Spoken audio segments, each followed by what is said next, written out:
Step into Value Zone Hypermart Patancheru. మీకు మీ ద్వారా రాష్ట్ర ప్రజలకి ఉత్తరాంధ్ర ప్రజలకి నూతన సంవత్సర శుభాకాంక్షలు, అదేవిధంగా సంక్రాంతి శుభాకాంక్షలు. నూతన సంవత్సరం సందర్భంగా ఈరోజు మా గౌరవ ముఖ్యమంత్రి జగన్మోహన్ రెడ్డి గారు ఏదైతే పేదవాడి సొంతింటి కల నిజం చేసే దాంట్లో భాగంగా రాష్ట్ర వ్యాప్తంగా అర్హులైన ప్రతి పేదవాడికి ఇళ్ల స్థలాలు ఇచ్చే కార్యక్రమం చేస్తూ 32 లక్షల మందికి గత 4 సంవత్సరాల 8 నెలల్లో ఇళ్ల స్థలాలు ఇటువే కాక గత ప్రభుత్వంలో హామీలు ఇచ్చి పూర్తి స్థాయిలో వాటి నిర్మాణం చేయకుండా కేవలం పబ్లిసిటీ కోసం టిడ్కో గృహాలను నిర్మాణం చేసి లబ్ధిదారులకు అందించామని చెప్పే కార్యక్రమం చేసి మోసం చేసిన గత ప్రభుత్వం చర్యలుంటే ఇప్పుడు అదే టిడ్కో హౌసెస్ అందులో వాళ్ళ చేత డబ్బులు కట్టించుకొని కొంత రుణం ఇప్పించి మళ్ళా నెల రుణాలు కట్టే విధంగా వాళ్ళతో హామీ పత్రాలు తీసుకొని ఇచ్చే పద్ధతికి మా గౌరవ ముఖ్యమంత్రి జగన్మోహన్ రెడ్డి గారు ఫుల్ స్టాప్ పెట్టేసి పేదవాడికి సొంత ఇల్లు అనేది కళ, అది ఇచ్చేటప్పుడు శాశ్వతంగా వాళ్ళ జీవితాల్లో భరోసా ఉండేటట్టుగా చేయాలి అనే గొప్ప ఆలోచనతో టిడ్కో హౌసెస్ని కూడా ఉచితంగానే అర్హులైన వాళ్ళకి అందించే కార్యక్రమం చేయటమే కాక వాళ్ళకి శాశ్వతంగా రిజిస్ట్రేషన్ కూడా ₹1 ఖర్చు లేకుండా రిజిస్ట్రేషన్ చేసే ఇది కూడా లేకుండా ఉచితంగా వాళ్ళకి అందించి రిజిస్ట్రేషన్ చేసి ఆ ఇంటి ఆడపడుచు పేరు మీద ఇల్లు ఇచ్చే కార్యక్రమం, ఇంటి స్థలం ఇచ్చే కార్యక్రమం రాష్ట్ర వ్యాప్తంగా చేయటం జరిగింది. ఏదైతే ఇంటి స్థలాలు ఇస్తున్నారో అదేవిధంగా రాష్ట్ర వ్యాప్తంగా 2,50,000 మంది లబ్ధిదారులకి టిడ్కో గృహాలు ఇచ్చే కార్యక్రమం చేస్తున్నాం. ఇప్పటికి 80,000 మందికి గృహాలు నిర్మాణం చేసి లబ్ధిదారులకి హ్యాండ్ ఓవర్ చేయడం జరిగింది. రాబోయే 2-3 నెలల్లో ఇంకా 1,50,000 మందికి లబ్ధిదారుల గృహాలు నిర్మాణం పూర్తయి రెడీగా ఉన్నాయి. అవి కూడా అందించే కార్యక్రమం చేస్తామని చెప్పి ఈ సందర్భంగా తెలియజేసుకుంటాను. Thank you. వ్యక్తిగతంగా ఎవరి గురించి మనం మాట్లాడుకోవాల్సిన పనిలే. పార్టీ పరంగా మేము కొన్ని విధాన నిర్ణయాలు, విధాన మార్పులు జరుగుతుంది. రాబోయే ఎలక్షన్లో మన అభ్యర్థులు 175 నియోజకవర్గాల్లో మన అభ్యర్థులు గెలిచేదానికి ఏ మేరకు అవసరం అవుతాయో ఆ మేరకు మార్పులు చేర్పులు చేసుకుంటూ పోతున్నారు మా గౌరవ ముఖ్యమంత్రి జగన్మోహన్ రెడ్డి గారు. అందులో భాగంగా అనకాపల్లి నియోజకవర్గంలో కూడా 2 రోజుల కిందటనే మీరు చూశారు. దానికి కొంచెం మార్పులు చేయాల్సిన అవసరం ఉంది కాబట్టి మార్పు చేయడం జరిగింది. ఇప్పటి వరకు అనకాపల్లి నియోజకవర్గ ఎమ్మెల్యేగా ఉన్న మా గౌరవ మంత్రి గుడివాడ అమర్నాథ్ గారికి వేరే విధంగా ఇంకా మేలు జరిగే విధంగా చర్యలు తీసుకోవడం జరుగుతుందని భరోసా కల్పించినాకనే అమర్నాథ్ సమ్మతితోనే ఇక్కడ మార్పుకి ఇచ్చేయటం జరిగింది. అదేవిధంగా మిగతా నియోజకవర్గాల్లో కూడా ఆ విధంగా అక్కడ ఏ ఎమ్మెల్యే అయితే అక్కడ ఉన్నారో అక్కడ ఉండే ఎమ్మెల్యే పనితీరు పైన కానీ సామాజిక వర్గ మార్పు కోసం కానీ ఏమైనా చేయాల్సి వచ్చినప్పుడు వాళ్ళతో మాట్లాడి చేసే కార్యక్రమమే చేస్తాం.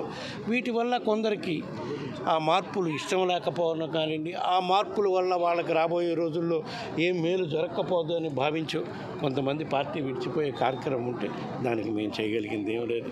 ఎంతమంది ఇట్లాంటి అసమ్మతిగా ఉండి పార్టీ నుంచి పోయినా సరే ప్రజలు మా ప్రభుత్వానికి, మా గౌరవ ముఖ్యమంత్రి గారికి అండగా నిలబడటానికి సిద్ధంగా ఉన్నారు.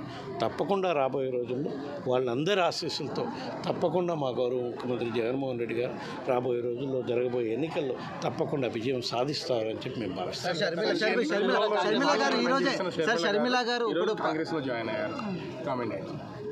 గత వారం రోజుల నుంచి కూడా మీరు అడుగుతూనే ఉన్నారు, మేము చెప్తానే ఉన్నాం.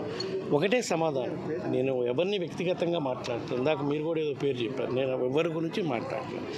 ఎవరు ఏ పార్టీలో చేరినా, ఎన్ని పార్టీలు కలిసి వచ్చినా, మొత్తం కలిసి వచ్చినా, 2 పార్టీలు 3 పార్టీలు కూటములుగా వచ్చినా సరే మాకు పైన దేవుడు ఆశీస్సులు, జగన్మోహన్ రెడ్డి గారు అందిస్తున్న సంక్షేమ పథకాల వల్ల లబ్ధి పొందుతున్న కుటుంబాల ఆశీస్సులు మాకు తప్పకుండా ఉంటాయి. తప్పకుండా రాబోయే రోజుల్లో ప్రజలు మళ్ళా ఈ లబ్ధి పొందుతున్న కుటుంబాలు తప్పకుండా గౌరవ ముఖ్యమంత్రికి జగన్మోహన్ రెడ్డి గారే మళ్ళా ఈ రాష్ట్రానికి ముఖ్యమంత్రి కావాలి. ఎందుకంటే ఆ లబ్ధి పొందుతున్న కుటుంబాలకి ఆయన కాకుండా మళ్ళీ వేరే విధంగా ఏమైనా జరిగితే వాళ్ళ కుటుంబాల్లో నష్టపోతారు. కాబట్టి తప్పకుండా వాళ్ళందరూ ఆశీస్సులు ఉంటాయి. ఎవరు ఏ పక్క ఏ పార్టీలో చేరినా సరే మాకు ఎటువంటి ఇబ్బంది ఉండదని మాకు అపారమైన నమ్మకం ఉంది. సార్ లోకేష్ మాట్లాడుతూ సొంత కుటుంబంలో నుంచే ఇప్పుడు బయటికి వెళ్ళిపోయినటువంటి పొజిషన్ అయితే ఉంది. మరి అది రాంగ్ ఇండికేషన్ వెళ్ళదంటారా మీ పార్టీకి సంబంధించి? రకరకాల వ్యక్తిగత అభిప్రాయాలు ఉంటాయి, వాళ్ళకి రాజకీయ ఇది ఉండాలని ఉంటుంది. అది ఇక్కడ మన పార్టీలో అవకాశం లేకపోయిన పరిస్థితులు ఉన్నాయి కాబట్టి లోగడ చెమ్మలమ్మ గారు తెలంగాణ పార్టీలో పోయి తెలంగాణ ప్రజలకు అండగా నిలబడతాను పోయారు. అక్కడ ఉన్న రాజకీయ పరిస్థితులను బట్టి ఆమె తీసుకున్న నిర్ణయం.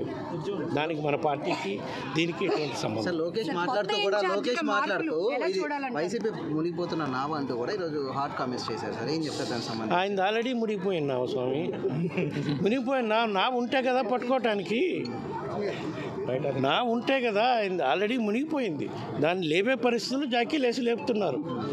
అది లేపని బయటికి అప్పుడు తెలుస్తుంది. కొత్త ఇన్ఛార్జీల మార్పు ఎలా చూస్తుంది? ఇందాక చెప్పా కదమ్మా, చెప్పిందే చెప్పాలంట. ఏ మార్పు అయినా సరే మన గెలుపు సుముఖంగా ఉండేదానికి చేస్తున్న కార్యక్రమమేనమ్మా. అందులో భాగంగా ఈ మార్పులు చేర్పులు జరుగుతున్నాయి. ఎవ్వరి మీద వ్యక్తిగత ద్వేషంగానో, ఇందాక ఎగ్జాంపుల్ చెప్పాను, మీ కళ్ళ ముందే ఒక మహిళ వచ్చి మాకు అమర్ని దూరం చేశారన్నా అని కళ్ళనీళ్ళు పెట్టుకుంది. ఎక్కడికి దూరం పోలేదమ్మా. అమరు మీ గుండెల్లోనే ఉంటాడు, జగన్మోహన్ రెడ్డి గారు మీ గుండెల్లో ఉంటాడు. ఇప్పుడు కొత్తగా ఒక ఆయన తెచ్చారు భరత్ అని ఇన్ఛార్జిగా, ఆయన మీ గుండెల్లో ఉంటాడని ఆయన సమక్షంలోనే చెప్పాను. తప్పకుండా అమ్మా, 10 సంవత్సరాలు ఈ ప్రజలతో మమేకమయ్యాడు. అందుకే కదమ్మా ఆయన భావోద్వేగానికి గురయ్యాడని పొద్దున్నే నా సోదరుడు అమరు ఇంటికి వెళ్ళి ఆయనతో పాటు కలిసి బ్రేక్ఫాస్ట్ చేసి ఆడ నుంచి వాళ్ళ అమ్మ ఆశీస్సులు తీసుకొని మళ్ళీ అనకాపల్లికి రావటం. అమరు కేవలం మా కుటుంబ సభ్యుడే కాదు, జగన్మోహన్ రెడ్డి గారికి సోదరుడు.